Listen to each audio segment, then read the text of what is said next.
yang saya temukan. Ya, Maaf bang, silakan. maaf bang, motong bang. Berarti kalau itu kan ada banyak abang ngeluarin banyak dalil. Tapi saya mau nanya pendapat final Bang Juma ini mah, karena Abang Juma kan saya perhatikan sangat apa ya, sangat hafal dengan Alkitab gitu. Jadi kesimpulannya itu pendapat akhirnya Bang Juma itu Paulus itu orang Ibrani, orang Yahudi bukan gitu. Pendapat akhirnya dari semua data yang Abang dapatkan gitu. Kalau Akhirnya saya yang gimana? ditanya, Iya. kalau saya yang ditanya, Bang, Iya pendapat Bang Juma ini. iya, Silakan. pendapat saya mendudukkan dia adalah orang yang tidak jelas. Kenapa? Apa alasannya? Bung, bagaimana bisa wajah bumi ini dirubah oleh seseorang yang bernama Paulus? Sedangkan orang-orang yang dirubah ini tidak peduli, tidak mau tahu EGP Paulus ini siapa. Dia bapaknya siapa, dia mamanya siapa. Tidak ada yang mau peduli itu. Sedangkan yang dirubah ini adalah satu konsep. Saya sederhanakan. Pada zaman Nabi Musa ada yang disebut Samiri.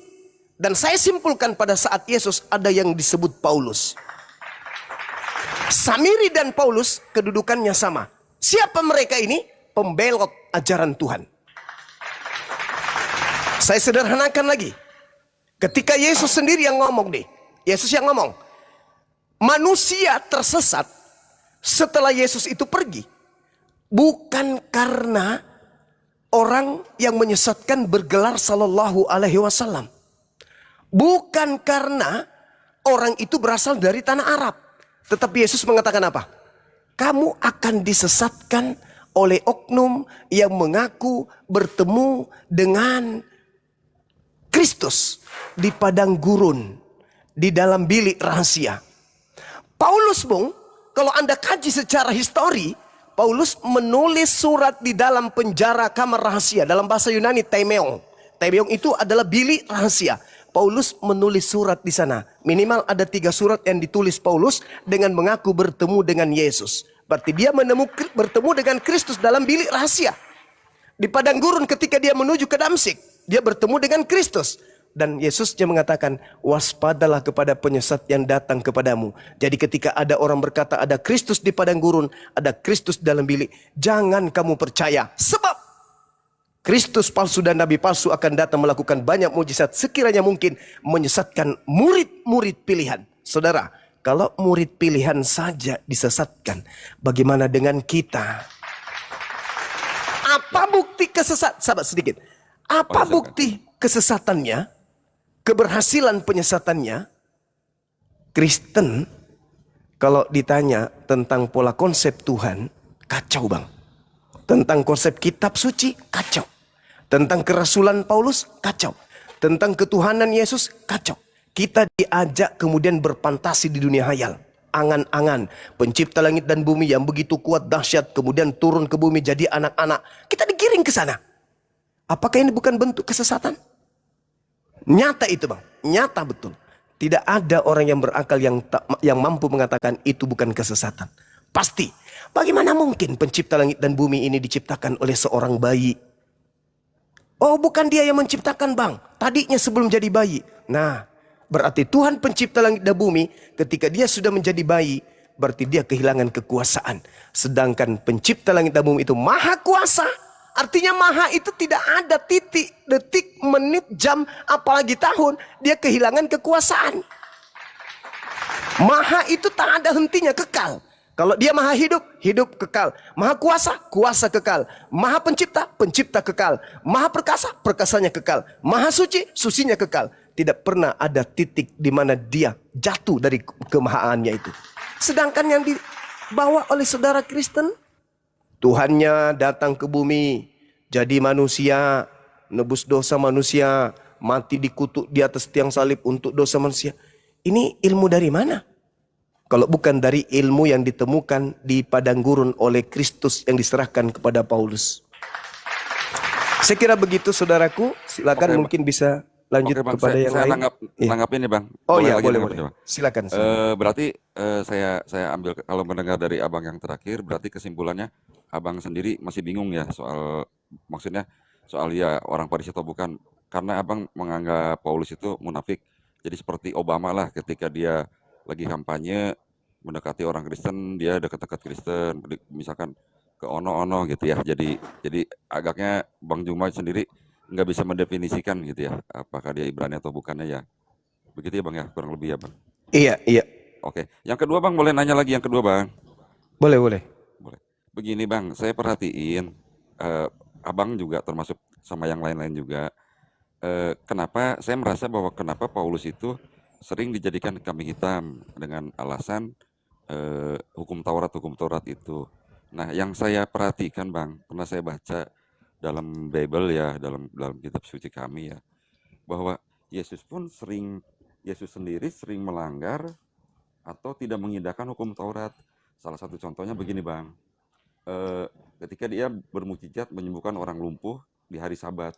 Orang lumpuh itu bangunlah, orang lumpuh itu menggendong tikarnya, lalu ditanya oleh ahli-ahli Taurat, oleh imam-imam, kenapa kau menggendong itu? Ini kan hari Sabat, nggak boleh. Itu yang pertama. Yang kedua, pernah dulu pun ahli-ahli Taurat menggosipkan, kok murid-muridnya Yesus itu makan dan minum di hari Sabat, padahal kan nggak boleh. Berarti kalau saya gitu ya berpikiran ya, sebelum Paulus melanggar begitu, Yesus pun sebenarnya udah pernah melanggar atau tidak mengindahkan hukum Taurat tuh Bang. Gimana tuh Bang? Iya, baik. Kalau kelakuan daripada Yesus kami dapatkan dalam Al-Quran. Begini bunyinya. A'udzubillahiminasyaitanirrajim. Wa musaddiqan lima baina yadai minat Torah wali uhilla lakum ba'dalladzi hurrima alaikum wa ji'tukum bi ayatin min rabbikum fattaqullaha wa ati'un. Aku Nabi Isa alaihissalam datang kepada kalian Bani Israel sebagai seorang yang membenarkan Taurat yang diwahyukan sebelumku, dan agar aku menghalalkan bagi kamu sebagian dari yang telah diharamkan untukmu. Dan aku datang kepadamu membawa satu tanda mukjizat dari Tuhanmu. Karena itu wahai Bani Israel, bertakwalah kepada Allah dan taatlah kepadaku. Nah, ini Al-Quran. Bagaimana dengan Yesus? Kenapa engkau membiarkan muridmu kemudian memetik gandum pada hari Sabat? Bukankah Yesus kemudian menuding lantas menunjuk Daud? Bukankah Daud juga melakukan hal yang sama ketika diharamkan untuk memakan makanan yang dipersembahkan kemudian untuk dimakan, tapi Daud memakannya, padahal itu nggak boleh. Apa pengajaran yang ingin diajarkan oleh Yesus di sana? Ternyata itu kedudukannya. Lagi-lagi nih, sebagai pandangan seorang muslim yang ditanya. Ternyata di Al-Quran haram mutlak hukumnya makan babi. Tetapi ada kondisi di mana itu menjadi uzur. Ada kondisi di mana itu uzur, boleh. Ketika dikatakan dalam Ulangan 31, jelas sekali di sana Allah melarang bagaimana orang-orang Yahudi itu untuk melanggar. Kalau nggak salah di data nomor 14-nya. Kuduskanlah hari Sabat. Malah perintah membunuh orang yang mencederai kesucian, kekudusan hari Sabat. Tetapi kok Yesus malah melakukan hal yang tadi? Maka kesimpulan saya, ada unsur di balik setiap hukum Tuhan yang didatangkan oleh para nabi. Seperti Nabi Daud, seperti Nabi Muhammad, seperti kemudian Nabi Isa atau Yesus. Dia yang mengharamkan, tapi ada kondisi di mana dia membolehkan. Darurat, sama seperti di Islam, larangan berbohong, tapi ada sisi di mana itu dilonggarkan, uzur. Ada uzur yang membolehkan, ada keadaan darurat yang membolehkan. Nah, ini yang terjadi. Murid-murid Yesus memetik gandum hari Sabat daripada mati. Haram makan babi daripada mati. Artinya, tidak ada lagi makanan yang lain. Tak ada lagi makanan lain. Kalau tidak dimakan, mati. Tetapi dimakan untuk secukupnya saja. Bukan makan lantas dibungkus di karung, dibawa pulang ke rumah. Bukan. Sekira begitu, saudara. Berarti abang pun mengetahui ya, menyetujui bahwa memang Yesus pun tidak mengindahkan hukum Taurat ya bang, betul kan? kurang lebih dengan Yesus alasan itu, yang tadi abang sebutkan. Dengan iya. alasan yang tadi abang Coba sebutkan. kita lihat. Yang menguatkan saya berargumentasi seperti itu apa? Matius 5 nomor 19. Apa kata Yesus? Barang siapa yang menghilangkan hukum Taurat meskipun yang paling terkecil dan mengajarkan kepada orang lain, maka dia akan menempati tempat terhina di dalam kerajaan langit. Maka tidak mungkin status Yesus di sana membatalkan hukum Taurat. Tidak mungkin membatalkan perintah daripada kuduskan hari Sabat. Tidak mungkin. Itu karena uzur. Seperti itu, Bang. Oke, terima kasih Bang. Bang, yang Sama-sama. ketiga nih Bang. Bang, yang ketiga nih Bang, maaf Bang. Iya, Bang, iya. saya ngobrol dengan Bang Juma, saya baru nyadari Bang Juma enak diajak bicara sebetulnya. Jadi banyak yang rumor-rumor yang nggak tepat lah semua ada di Iya. Bang Juma. Sorry bang. Iya. Sebelum kita lanjut, saya minta maaf dulu. Yang saya maksud tadi tentang hari Sabat itu bukan Ulangan 31, tetapi Keluaran 31 ayat 14. Maaf. Silakan. Oke, siap. Oke, Bang, ini yang ketiga Bang ya. Tadi saya Siap. mendengar ada Bang-bang di atas mengatakan bahwa orang Katolik itu menyembah patung. Saya mau nanya pendapat pribadi Bang Juma yang sudah Iya. pasti bergaul dengan golongan Katolik atau Kristen pasti ya, selain dengan pastinya Muslim itu mah. Apakah Abang percaya dengan omongan itu bahwa orang Katolik menyembah patung? Pendapat pribadi Bang Juma. Iya. Pengalaman. Jadi gini, saudara. Sama seperti orang Quraisy ketika mereka ditanya, siapa yang menciptakan engkau? Apa kata orang-orang Quraisy? Allah. Lalu ini berhalamu? Patung-patungmu ini apa? Oh, karena Allah itu tidak bisa kami lihat, maka kami membuat mediasi sebagai penyambung kepada Allah. Dia bukan Tuhan kami. Ini hanya mediasi saja untuk kami berkomunikasi dengan Tuhan kami. Sama seperti itu. Cuman apesnya, orang-orang Quraisy pra-Islam tidak ada perintah kepadanya jangan bikin patung. Jadi kalau orang Katolik mengatakan kami tidak menyembah patung, oke. Tapi sebelum patung itu Anda buat dan sebelum Anda menyembahnya atau menuhankannya, atau sekalipun Anda tidak menuhankannya, tapi kan Anda pegang kitabnya Yahudi. Ada perintah, jangan membuat patung bagimu yang menyerupai apapun yang ada di langit, mau apapun yang ada di bumi. Ini larangannya. Larangan pertama. Larangan kedua, kalau toh kamu sudah terlanjur melanggar perintahku yang pertama, jangan kamu sembah. Jangan kau sujud menyembah kepadanya atau beribadah kepadanya. Sebab aku Tuhan Elohimmu adalah yang cemburu. Itu poinnya. Yang ketiga, untuk menganulir itu semua. Apakah ini pelanggaran bagi Katolik? Mohon maaf, saya katakan bukan pelanggaran bagi Katolik. Loh, kok bisa Bang semua? Karena larangan jangan membuat patung itu adalah perintah Tuhan hanya kepada Bani Israel. Orang Katolik mau bikin patungnya, bom-bom patungnya siapapun, dia tuhankan, dia sembah. Adakah Nabi yang diutus kepada mereka? Adakah Tuhan berfirman kepada orang Katolik, orang Roma? Tak ada. Oleh karena itu, kita kembali kepada hukum global. Apa hukum globalnya? Shema Israel, Adonai Eloheinu, Adonai Ahad. Yang diseru oleh nabi-nabi Israel termasuk Yesus bahkan iblis hanya menyembah kepada Allah dan cakupannya hanya kepada Bani Israel dan juga kepada iblis. Mana perintahnya kepada orang Roma? Mana perintahnya kepada orang Belanda? Mana perintahnya kepada orang Indonesia? Nonsen, tak ada. Bahkan kalau Anda jeli melihat, Paulus itu menulis 13 buku bukan untuk orang Indonesia. Tak ada Paulus menulis buku 13 untuk orang Indonesia. Enggak. Selamanya hanya kelompok-kelompok tertentu. Di Roma, di Antioquia. Cuman itu aja. Di Damaskus, hanya itu aja. Tidak ada perintahnya untuk kita. Kembali kepada pertanyaan saudara. Bagaimana dengan orang Katolik yang membikin kemudian patung dan seterusnya? Setahu saya, berdasarkan kitab suci saya, tidak ada hukum yang datang kepada mereka. Karena tidak ada nabi, tidak ada rasul kepada mereka. Kalau mereka salah, kalau mereka keliru, apa yang menjadi tolak ukurnya? Tidak ada nabi yang diutus kepada mereka. Yesus tidak diutus kepada mereka. Jadi ketika ada perintah jangan makan babi, tapi orang Katolik makan babi, itu bukan dosa. Ketika ada perintah jangan bikin patung, orang Katolik bikin patung, itu bukan dosa. Berdasarkan hukum Taurat, itu bukan dosa. Ketika Taurat mengatakan jangan ada ilah lain, lalu kemudian orang Katolik Roma membuat sembahan-sembahan lain daripada Tuhannya orang Yahudi, itu bukan dosa. Sama sekali bukan dosa.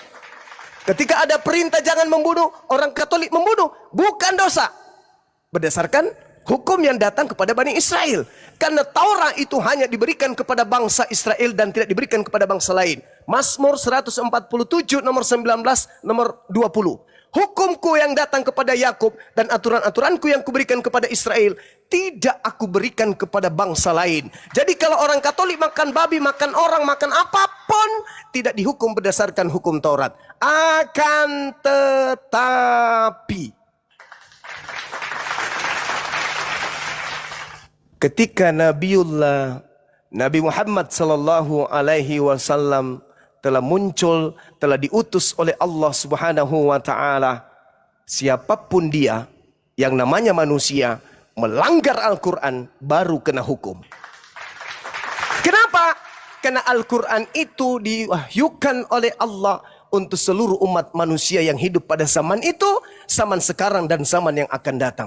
Bil bayyinati was zubur wa anzalna ilaika dzikr litubayyana linnas ma nuzila ilaihim wa la'allahum yatafakkarun. Wahai Nabi Muhammad, aku mengutusmu dengan Al-Qur'an agar engkau mengajarkan hukum-hukumku kepada manusia, apa yang harus mereka kerjakan di dalam hidupnya.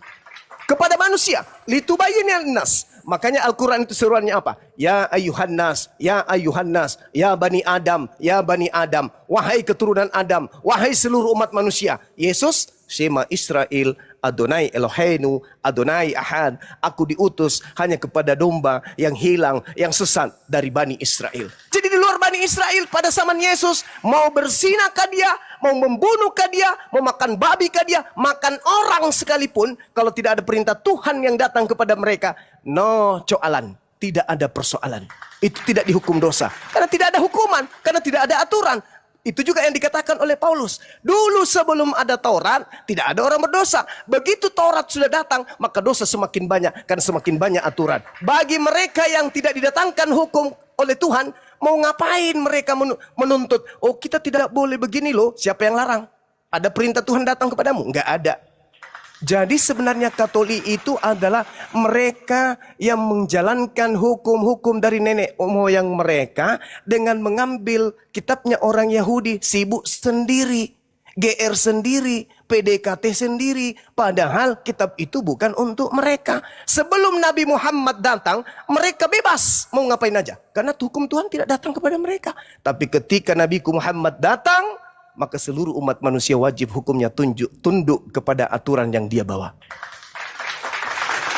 Andai saja saudara Jamie hidup pada zaman Yesus dan Jamie bukan Bani Israel, Yesus mengarang jangan makan babi, ente mau makan babi, bukan dosa. Jangan nyembah yang lain, ente mau menyembah patung, bukan dosa. Karena perintah itu bukan kepada Anda. Tapi sayangnya, Anda hidup di zaman Nabi Muhammad. Maka Anda harus tunduk kepada Nabi Muhammad. Jangankan zaman sekarang, zaman ketika Anda hidup sezaman sama Yesus pun, apa kata Yesus? Ketika ada orang Samaria datang kepadanya. Yesus, Tuhan, kata Yesus kepada murid, usirlah. Dia mengikuti kita dengan teriak-teriak. Apa kata Yesus? Aku diutus hanya kepada domba yang hilang, yang sesat dari umat Israel. Apa kata wanita Samaria tadi? Betul Yesus. Betul, kamu memang hanya untuk Bani Israel.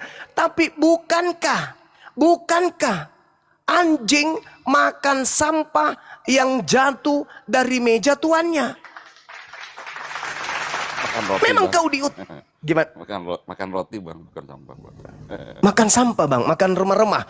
Aku Remah-remah, tidak pantas kemudian roti yang disediakan untuk anak diberikan kepada anjing. Apa kata Yesus? Apa kata wanita tersebut? Benar Tuhan, tetapi bukankah kemudian anjing makan sampah yang jatuh dari meja tuannya?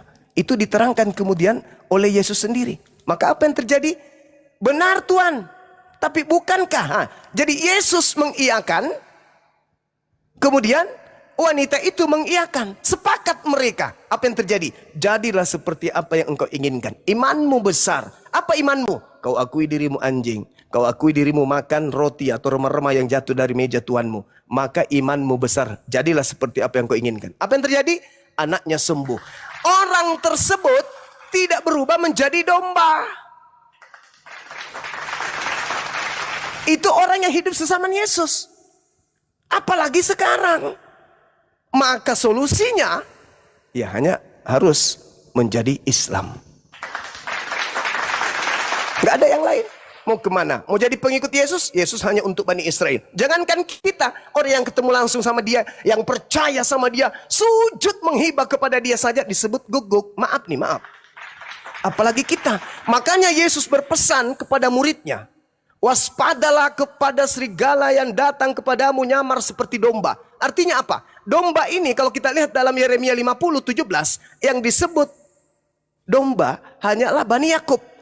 Bani Israel seibarat domba. Jadi yang di luar daripada Bani Israel bukan domba. Maka ketika Yesus mengatakan waspadalah kepada serigala yang datang kepadamu nyamar seperti domba, dia akan menyesatkan banyak orang. Maka yang dimaksud adalah non-Yahudi yang nyamar-nyamar menjadi pengikutnya Yesus. Nah sekarang ada dua skala besar. Ada komunitas besar di atas dunia ini yang ngaku-ngaku domba. Orang Yahudi, domba dari Yakub. Dan orang Kristen, domba dari Yesus. Kira-kira yang mana yang palsu? Yang mana yang nyamar? Yahudi nyamar Yahudi atau non-Yahudi nyamar Yahudi? Silakan Anda renungkan, silakan Anda pikirkan. Saya kira begitu teman-teman. Terima kasih. Aku dulu bertanya, tunggu dulu, aku bertanya. Tadi dibilang Bang Juma, yang melanggar Al-Quran akan dihukum. Kan gitu tadi Bang Juma bilang. Kenapa Iya. Allah berkata, berimanlah engkau kepada Taurat, Zabur, dan Injil?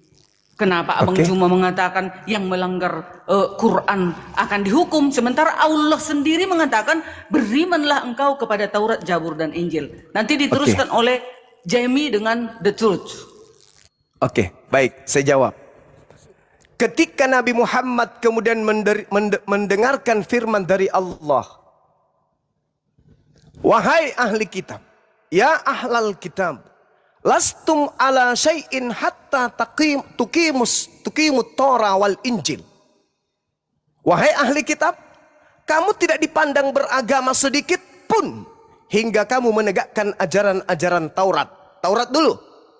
Taurat mengajarkan Tuhan akan mengutus seorang nabi yang sama seperti Nabi Musa, di mana Tuhan akan menyimpan firman-Nya dalam mulutnya. Di data nomor 19-nya dikatakan Bismi Anoki.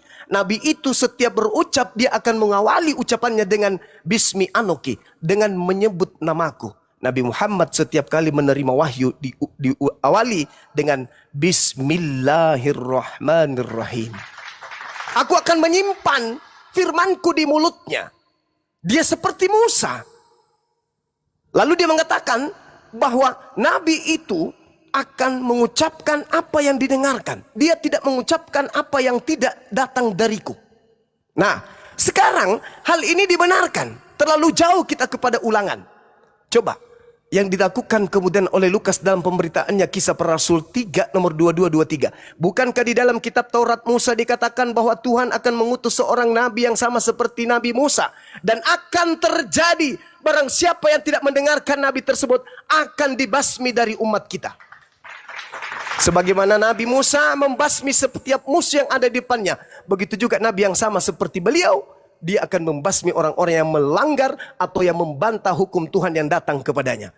Siapa nabi yang dituliskan oleh Lukas dalam Kisah Para Rasul ini? Siapa yang tidak mendengarkan nabi tersebut yang sama seperti Nabi Musa, dia akan dibasmi, dia akan dilenyapkan, dia akan diperangi. Dan akan terjadi bahwa siapapun akan terjadi. Berarti harus Kalau Yesus nabinya, justru Yesus yang dibasmi. Lalu siapa nabi itu? Tak lain dan tak bukan Allah baginda Rasulullah Muhammad SAW. Kembali kepada pertanyaan. Jadi kamu harus menegakkan Taurat itu. Di mana Taurat itu sudah mengatakan aku di dalamnya. Dan kau harus menegakkan Injil. Di mana Injil, Yesus di dalamnya diceritakan kemudian apa? Yohanes 16, nomor 7, nomor 15. Aku harus pergi, sebab kalau aku tidak pergi, roh kebenaran itu tidak datang. Sebab kalau dia datang, dialah yang akan mengisapkan dunia akan dosa, mengajarkan segala hukum-hukum dan keadilan. Dan apabila ia datang, dia tidak berkata-kata dari dirinya sendiri, melainkan apa yang didengarnya, itulah yang dikatakannya. Dan data 14-13-nya dikatakan apa? Dia akan memuliakan aku. Jadi itu yang harus kau tegakkan, kata Nabi Muhammad. Ya ahlal kitab, lastum ala sa'in hatta tuqimu Torah wal Injil wa ma unsila ilaikum mir rabbikum. Wahai ahli kitab, kamu tidak dipandang beragama sedikit pun hingga kamu menegakkan ajaran-ajaran Taurat dan Injil dan Al-Quran yang diturunkan Tuhanmu kepadamu. Kenapa Nabi Muhammad mengatakan Al-Quran diturunkan kepada orang Yahudi, orang Nasrani? Karena memang litubayyina linnas, Al-Quran itu diwahyukan untuk kita semua, bukan hanya satu kelompok saja. Makanya kalau kita berbicara hukum Taurat seperti yang saya dengarkan dari Bu Darni tadi, bagaimana kalau saya harus mengikuti Taurat, habis binatang mati dan seterusnya? Itu kalau hukum Taurat masih berlaku sampai hari ini. Maka setiap orang yang haid harus kemudian berkorban 2 merpati. Dalam dunia ini, misalnya penduduknya 200 juta manusia, setengahnya perempuan, maka setiap bulan harus kemudian menyisihkan untuk dikorbankan 2 merpati. 200 juta bagi 2 berarti 100 juta. 100 juta bagi 2 ekor berarti setiap bulan kita harus menghabiskan 200 juta ekor merpati. Wow. Punah ya Bang. Punah merpati. Hukum Tuhan tidak berjalan. Makanya hukum itu hanya bagi Bani Israel. Hukum yang datang kepada Nabi Musa tidak boleh mereka hentikan sebelum Nabi Muhammad itu datang. Setelah Nabi Muhammad datang, hukum yang datang kepadanya harus melebur. Di mana itu diterangkan? Dalam Al-Quran surah Al-Ma'idah ayat 15, ayat 16. Saya bacakan kepada saudara-saudara.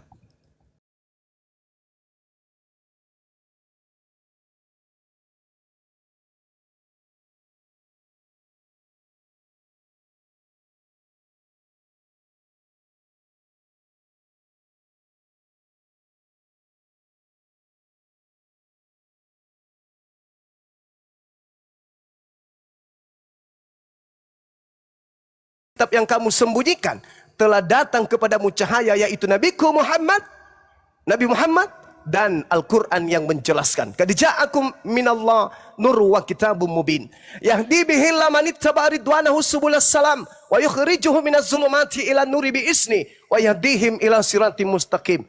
Dengan Al-Quran itu, wahai ahli kitab, aku Allah, pencipta langit dan bumi, akan memberi petunjuk kepada orang-orang yang mengikuti keridaanku kepada jalan keselamatan.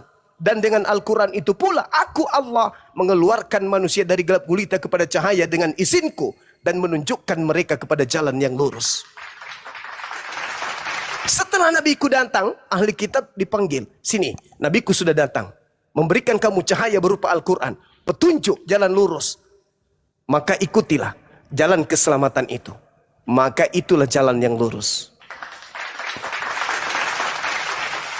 Dulu orang Yahudi boleh melakukan hukum Taurat, boleh. Tapi setelah Nabi Muhammad menerima wahyu, sejak itu pula mereka harus ikut kepada utusan yang terakhir, Rasulullah wa khataman nabiin. Saya kira begitu, saudara. Silakan Dinda Alif. Bang Juma, atau yang tunggu, lain. saya tunggu sebentar. Saya Silakan. sebentar dulu Bunda, saya mau Sebentar nanti dulu.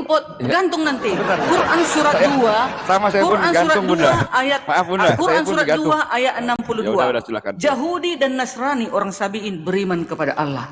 Dan Ya. ada juga ayat dikatakan pengikut Isa, pengikut Yesus akan ditinggikan kelak di akhir zaman.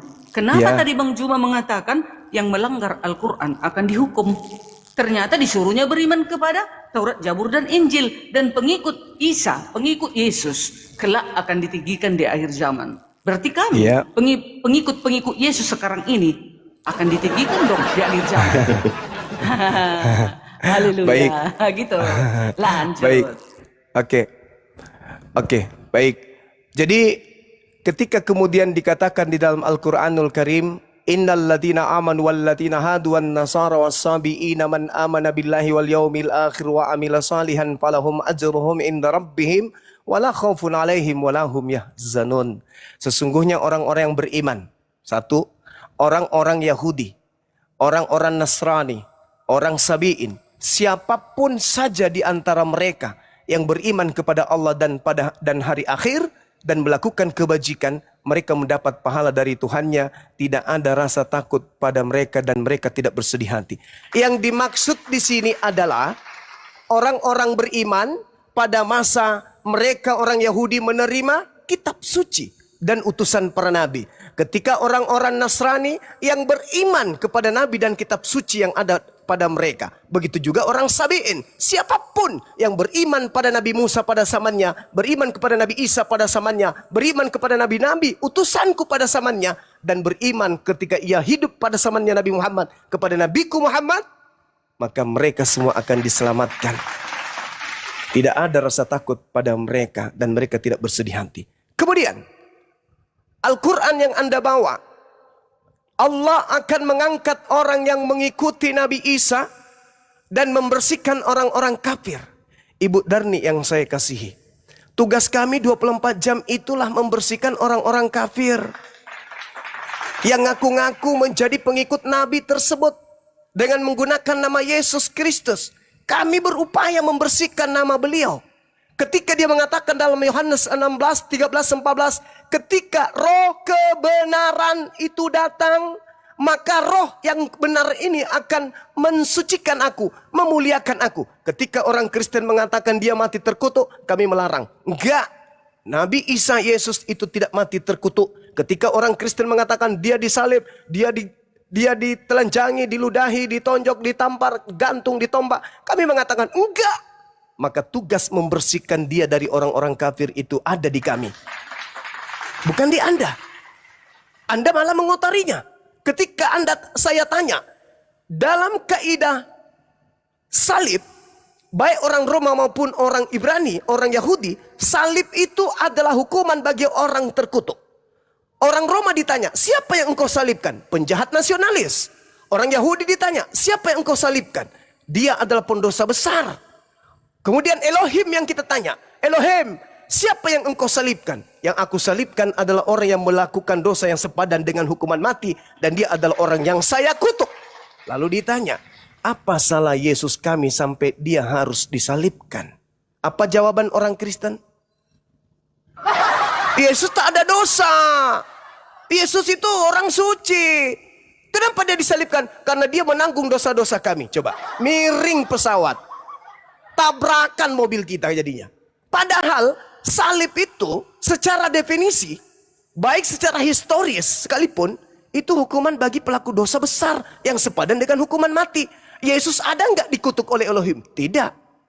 Sedangkan yang dikutuk oleh Elohim, rangkaian perintah dan ajakan bahkan kutukan dalam Bible, Perjanjian Lama, terkutuk. Mereka semua itu adalah orang yang dinisbahkan kemudian kepada pelanggar Taurat. Contoh, Ulangan 27 nomor 25. Terkutuklah orang yang makan suap. Sekarang antara Yesus dan Yudas siapa yang makan suap? Yudas. Berarti siapa yang terkutuk? Orang Kristen mengatakan Yesus. Tabrakan pesawat. Yang dikutuk Tuhan itu yang makan suap. Ia melakukan dosa yang sepadan dengan hukuman mati. Ulangan 21 nomor 22-23. Apabila ada seseorang melakukan dosa yang sepadan dengan hukuman mati, lalu engkau hukum dia, jangan kau biarkan mayatnya semalam-malaman di atas tiang. Sebab orang yang mati karena orang yang digantung terkutuk oleh Elohim, jangan kau biarkan jasadnya menyentuh tanah yang diwariskan Tuhan kepadamu. Loh, kenapa harus ke situ Bang Suma? Yes, petunjuknya dari Paulus sendiri kok. Galatia 3 nomor 13. Kristus telah menebus kita dari kutuk hukum Taurat dengan jalan menjadi kutuk sebab ada tertulis terkutuklah dia yang mati di atas tiang salib. Tertulis di mana? Cek per cek ternyata di Ulangan 21 nomor 22 23. Ternyata yang tertulis di situ adalah yang dikutuk oleh Elohim. Kembali kepada Yesus. Apa dosa Nabi kami? Apa dosa Yesus kami? Sampai dia harus dikutuk. Oh, ternyata dosa maling ayam, dosa perkaos ibu kandung, perkaos anak kandung, membunuh ayah, membunuh anak, merampok, memperkaos dan korupsi itu ditanggungkan kepada dia. Oh gitu. Jadi Nabi kami ini dikutuk karena dosa-dosa maksiat kalian. Oh, hebat kali. Nah, ini yang terjadi. Maka kami datang membersihkan beliau dari kalian yang melemparkan semua kotoran yang ada di atas muka bumi ini ke pundaknya. Sungguh beliau adalah Nabi suci, terkemuka di dunia dan akhirat. Dan kami tugasnya membersihkan beliau dari sangkaan-sangkaan orang kafir yang ada di tengah-tengah beliau. Sekira begitu. Silakan. Oke Bang Juma. Satu Siap. pertanyaan lagi, setelah itu saya turun ya. Satu pertanyaan lagi, setelah itu saya turun. Tapi sebelumnya saya memberi pernyataan dulu. Saya orang Katolik, saya tidak pernah menyembah patung, minimal diri saya pribadi ya. Jadi kalau ada orang berkata orang Katolik menyembah patung, itu sesat dan menyesatkan. Saya pernah merusak satu patung Yesus, tangannya patah sama saya, satu salib pernah jatuh. Berarti kalau saya menyembah patung seperti itu, mungkin saya udah masuk neraka tingkat berapa nanti di hari akhir ya. Tapi saya tidak merasa seperti itu. Jadi tolong jangan sesat menyesatkan lagi untuk yang di atas. Oke Bang Juma, pertanyaan terakhir ya. Bang, Siap. maaf nih Bang. Saya senang Gak sekali apa-apa. bisa ngobrol langsung dengan Abang nih. Enak banget, enak. Semoga sukses Bang. Ini pertanyaan terakhir Bang. Amin. Saya udah melihat Abang ini ibaratnya fasih banget, baik itu dalam Quran maupun dalam Alkitab. Makanya tadinya saya mau nanya sama Bang Tahta, cuman dia udah keburu turun. Nah kebetulan ada Bang Juma udah turun lagi. Oh, Abang orang yang paling layak. Saya mau nanyakan gini Bang, menurut pengalaman Abang, menurut pengetahuan Abang yang udah fasih di dua ajaran gitu. Menurut Abang pribadi, apakah namanya Yesus Kristus itu orangnya sama dengan Nabi Isa alaihissalam, Bang? Itu aja. Oke. Bang. Terus sebabnya kenapa diterangkan sebabnya kenapa gitu, Bang? Itu terakhir, Bang. Baik. Makasih ya, Bang. Baik. Dalam tradisi agama Samawi, Yahudi, Nasrani, Islam, kita menemukan keadaan di mana pernah diutus seorang nabi lahir tanpa ayah. Jadi oknum yang kita ceritakan ini sama dalam posisi tersebut. Lahir tanpa ayah kita ceritakan oknum yang sama dengan konsep teologis yang berbeda. Teologi yang berbeda. Kami mengatakan dia tidak disalib, saudara Kristen mengatakan tidak disalib. Itu poin yang pertama. Yang kedua, artinya ketika Islam dengan Al-Qur'annya ini beriman bahwa dia adalah Nabiullah yang diutus kepada Bani Israel, lahir tanpa ayah. Kami kemudian mendengarkan wahyu dari Al-Quran. Surah Al-Ma'idah ayat 116, apa kata Allah? Wa iskalallahu ya Isa bin Maryam, a'anta qulta linnas tahizuni wa ummi. Wahai Nabi Isa, apakah engkau yang mengajarkan manusia untuk menuhankan dirimu selain daripada aku? Apakah kau yang mengajarkannya? Nabi Isa mengatakan, qala subhanaka ma yakunu li an aqula ma laysa li bihaqq. Nabi Isa mengatakan, maha suci engkau ya Allah. Aku tidak mengatakan apa yang bukan hakku untuk aku katakan dan aku sampaikan. Apa yang aku sampaikan kepada mereka? Ma qultu lahum illa ma amartani bi ani abudullah rabbi wa rabbakum. Aku hanya mengatakan kepada mereka, sembahlah Allah Tuhanku dan Tuhanmu. Lambat laun saya bertumbuh menjadi seorang muslim. Saya baca Bible. Ternyata Yesus mengatakan di dalam Yohanes 12:49, aku berkata-kata bukan dari diriku sendiri. Apa yang aku katakan adalah apa yang diberikan Tuhan untuk aku katakan dan aku sampaikan. Itu yang aku katakan. Dan aku juga menemukan di dalam Yohanes 20. Wahai Maria, jangan kau sentuh aku. Tapi pergilah kepada saudara-saudaraku, katakan kepada mereka, aku akan pergi kepada Tuhanku dan Tuhanmu. Ma qultu lahum illa ma amartani bi ani abudullah rabbi wa rabbakum, Tuhanmu dan Tuhanku. Yohanes 4 nomor 22, aku dan muridku menyembah Tuhan yang kami kenal, dan kalian menuhankan apa yang kalian tidak kenal. Ini melalui proses perjalanan. Lalu kemudian, bagaimana dengan pertanyaan? Apakah sama? Dari pola yang Anda dengarkan tadi, jelas sama. Nah, apakah ada yang bisa membantu untuk lebih menguatkan? Ada. Di mana itu? Al-Quran. Wa idza husiran nasu kanu lahum bi ibadatihim kafirin. Pada hari terakhir nanti, apa yang mereka sembah selain daripada aku akan menjadi musuh bagi mereka, dan pemujaan-pemujaan, pujian-pujian yang mereka lontarkan kepada yang mereka sembah selain daripada aku akan diingkari oleh dia yang disembah selain daripada aku. Saya dalam proses belajar mendewasakan saya tentang Al-Quran ini, lagi-lagi saya temukan di dalam Bible Matius 7 nomor 22-23. Pada hari terakhir nanti banyak orang memanggil aku Tuhan. Akankah kami bernubuat demi namamu, mengusir setan pakai namamu, bermujizat pakai namamu? Pada hari itulah aku akan berterus terang kepada mereka, enyahlah daripadaku, aku tidak mengenal engkau, kalian semua adalah pembuat kejahatan. Al-Quran saya mengatakan itu, berarti ketika saya ditanya, yang dibahas Al-Quran itu adalah yang diceritakan oleh pewarta di dalam Bible. Yang terakhir, Al-Quran saya menceritakan oknum tersebut. Apa kata Quran? Wama. Ketika Allah mengatakan wa qaulihim wa ma qatalu wa ma salabu walakin syubbiha lahum. Mereka tidak membunuhnya, mereka tidak menyalibkan, tetapi mereka diserupakan dengan keadaan tersebut. Artinya penyaliban itu terjadi, pembunuhan itu terjadi sesuai dengan keadaan yang mereka alami, tetapi bukan Nabi Isa yang mereka bunuh. Nah, bagaimana dengan Bible? Rupa-rupanya Bible kalau ditanya tentang Yesus dan Nabi Isa, kesamaannya sudah saya paparkan. Ternyata Yesus berpesan agar waspada kepada yang palsu. 2 Korintus 11 nomor 4 Paulus mengatakan ada Yesus lain. Matius 24 nomor 23, 24, 25, 26 ada Yesus lain. Yesus mengatakan ada Yesus lain selain daripada aku. Paulus mengatakan ada Yesus lain selain yang Paulus ajarkan. Berarti ada dua.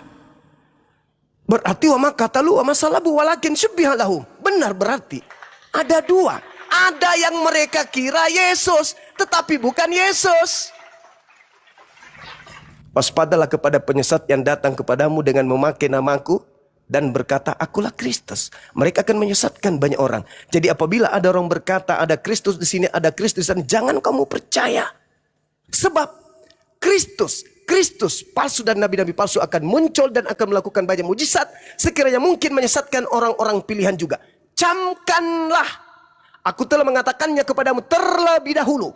Jadi apabila ada orang berkata bertemu dengan Kristus di gurun, Kristus dalam bilik, jangan kamu percaya. Wow. Berarti Yesus mengatakan ada Kristus palsu. Berarti Al-Quran tidak salah dengan mengatakan mereka diserupakan untuk mereka tentang keadaan penyaliban tersebut. Wa ma qatalu wa ma salabu walakin syubbiha lahum. Saya kira begitu saudara, tinggal Maaf, Anda Bang. renungkan. Berarti Ya. kesimpulannya sama atau tidak, Bang? Kesimpulannya antara Nabi Isa alaihissalam dengan Yesus yang datang di tengah-tengah Bani Israel yang berpesan akan datang Yesus palsu, itu adalah oknum yang sama dengan pola kristologi yang berbeda. Tentang apologet ini memang penting untuk kita bahas. Maka saya katakan ketika saya tanya, apakah sama? Sama. Yang membedakannya adalah Al-Quran memberikan informasi dari langit, sedangkan Kristen, Bible memberikan informasi dari catatan-catatan wartawan yang ada pada zaman tersebut. Sumber kita berbeda. Sumber saya adalah langit, sumber Anda adalah bumi. Maaf Bang, boleh boleh menyanggah Bang, Silakan. Bang Juma. Begini Silakan. Bang, silakan sama Abang kalau misalkan ada kata itu langsung kata saya yang salah, pernyataan saya yang salah dipotong. Saya udah menuliskan di sini persamaan Yesus dan Nabi Isa Al-Masih ya. Kalau menurut pandang ini persamaannya Bang Juma. Siap. Kalau menurut dari Kristen, Yesus itu adalah utusan dari Allah pembawa firman. Dari sudut pandang Muslim pun itu utusan Allah membawa firman. Sama Bang, setuju ya Bang? Sama. Ya. Oke. Yang kedua, menurut Kristen, Yesus itu lahir dari rahim perawan suci. Menurut pandangan Islam, Nabi Isa lahir dari rahim perawan suci. Sama ya Bang? Sama. Oke. Yang ketiga, melakukan banyak mukjizat Yesus itu. Yang dari sudut pandang Muslim, Nabi Isa melakukan banyak mukjizat. Sama tuh yang Mbah. Masih ya? Ya. Oke ya. Yang keempat, menurut pandangan Kristen, Yesus itu anak yang suci atau kudus. Demikian pula dengan umat Muslim mengatakan Nabi Isa Al-Masih adalah anak yang suci dan kudus. Sama ya Bang ya? Ya, sama. Tapi ini perbedaan yang mendasarnya Bang. Yang makanya saya Iya. meragukan sama itu begini Bang. Ini perbedaannya Siap. ya. Dari Kristen mengatakan mempunyai sudut pandang sebagai berikut. Yesus Kristus itu adalah manusia, utusan, dan juga Tuhan. Sedangkan dari Muslim, dia itu cuma manusia, nabi, dan utusan Allah. Itu beda, betul ya Bang ya? Saya pendapatnya ya? Betul. Betul, Siap. oke. Yang kedua, ibunya Maria. Menurut Kristen, ibunya Maria. Sedangkan menurut Muslim, ibunya Maryam. Tidak jadi masalah, itu mungkin bahasa pasti itu dibantah. Oh, itu bahasa, oke. Tapi emang beda lah tulisannya gitu ya Bang ya? Sementara ini ya? Iya. Oke. Karena di Kristen itu, di Muslim dulu ya Bang ya. Di Muslim itu, eh,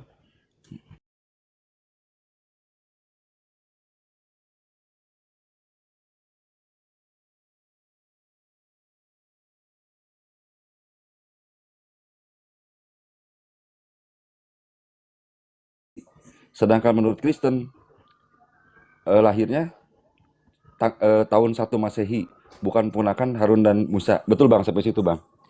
Iya. Oke. Ini yang perbedaan pada paling mendasar kan ini Bang. Kalau menurut Kristen, disalibkan, mati, dan dibangkitkan. Sedangkan umat Muslim tidak disalibkan, tidak mati, dan tidak dibangkitkan. Melainkan diserupakan, diganti dengan orang lain. Sedangkan dia diangkat ke surga. Betul ya Bang? Sampai situ ya Bang? Siap. Oke. Lalu yang kelima, Yesus Kristus akan datang pada hari akhir untuk menghakimi manusia. Sedangkan sudut pandang Muslim, Nabi Isa alaihi wasallam akan datang pada hari akhir untuk menghancurkan salah satunya ya menurut hadis itu ya, bukan menurut Quran ya, babi dan salib, terus menjadi umat Muhammad, Cek, terus baru Assalamualaikum meninggal warahmatullahi. gitu ya. Betul Bang? Waalaikumsalam warahmatullahi Iya. wabarakatuh. Oh ya. Oke. Ini yang perbedaan yang ketujuh Bang. Yang keenam Bang. Mukjizat pertamanya menurut Kristen, mukjizat pertamanya usia 12 tahun merubah air menjadi anggur dalam peristiwa pesta perkawinan di Kanaan.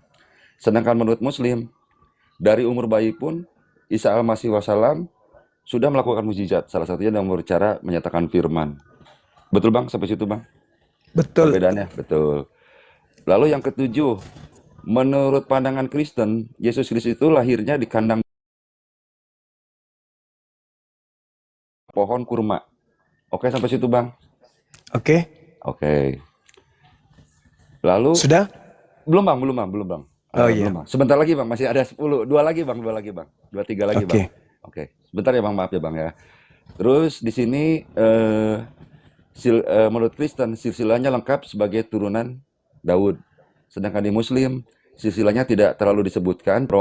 Oke Bang ya, sampai situ ya Bang ya. Siap. Oke. Yang ke-10 dia menurut Kristen lahirnya di Bethlehem, di daerah Yudea, di tanah Israel. Sedangkan umat Muslim lahirnya di daerah Palestina. Oke.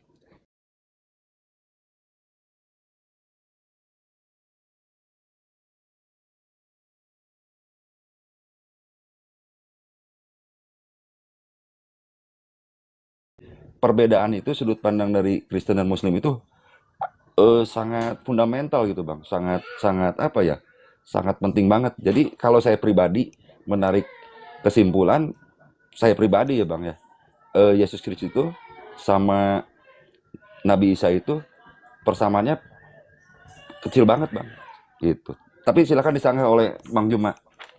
Iya, baik.